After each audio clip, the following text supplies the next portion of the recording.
Hi, I'm Mike Lowe for Digital Camera. In our 30x super zoom head-to-head, we're looking at the Sony HX100V against the Fuji HS20 EXR. Although both have 30x lenses, we're going to look at the differences between the two cameras and see which one comes out on top as the better choice of the two.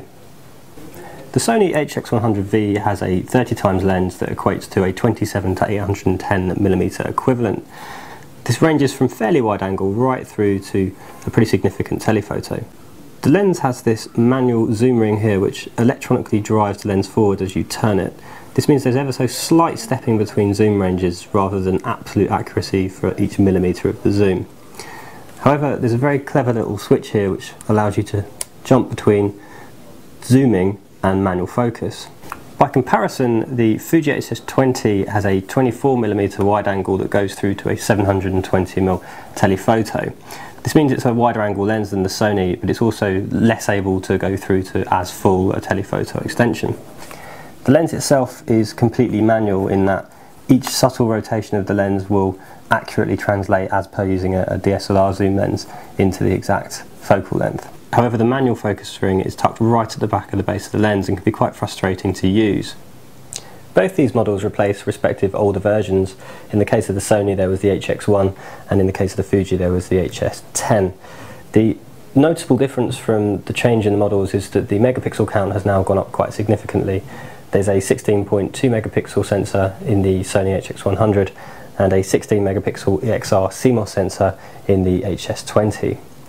In the case of the Fuji, the EXR is one of its biggest selling points as the way that the pixels are arranged is completely different to a conventional sensor, and Fuji claims that this makes for much better picture quality.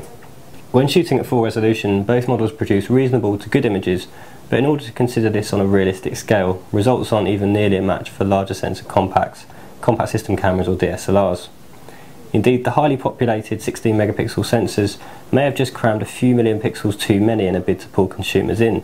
The result is that, even at the lowest ISO settings, both the HS20 and the HX100V show pixel smearing and JPEG processing artifacts.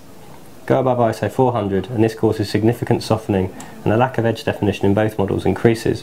Where it changes, however, is with the Fuji HS20's EXR sensor, when this outputs at 8 megapixels in size. Of course this is far smaller, but still a more than usable size for most work. Shoot in the EXR mode and you'll get the images with more detail. Detail is one thing, but there's also another way of looking at it. The Sony HX100V is by far the better of the two when it comes to accurate exposure. From a point and shoot point of view, this is an all-important area. Though the Fuji's RAW files, something that the Sony lacks, can go some way into tinkering with the finer details and exposure level. When viewing close up at 100% on a pixel level, it's the HS20's 8 megapixel output shots that win in terms of detail.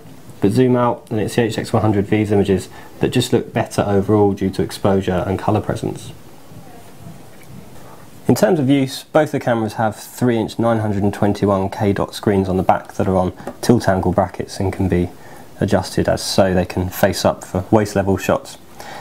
Above this, on both models again, there's a 0.2-inch 200K dot viewfinder, which is an electronic viewfinder.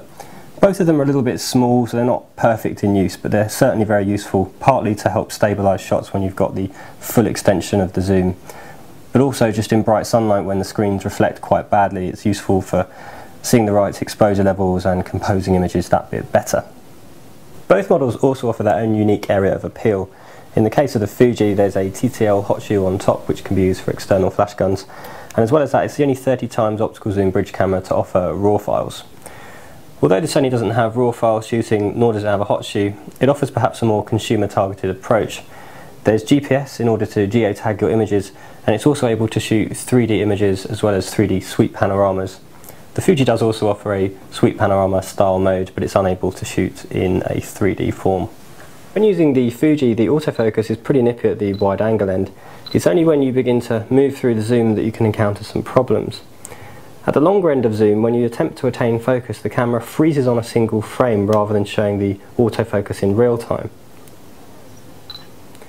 This can result in things moving out of the shot whilst you're trying to focus on them and is quite problematic.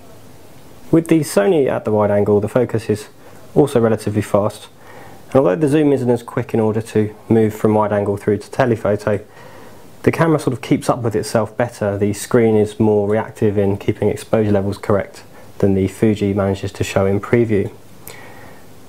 Focusing also happens in real time, so you're able to see exactly where subjects are on screen, no matter what the telephoto length is. Both these models also offer 1080p HD movie recording.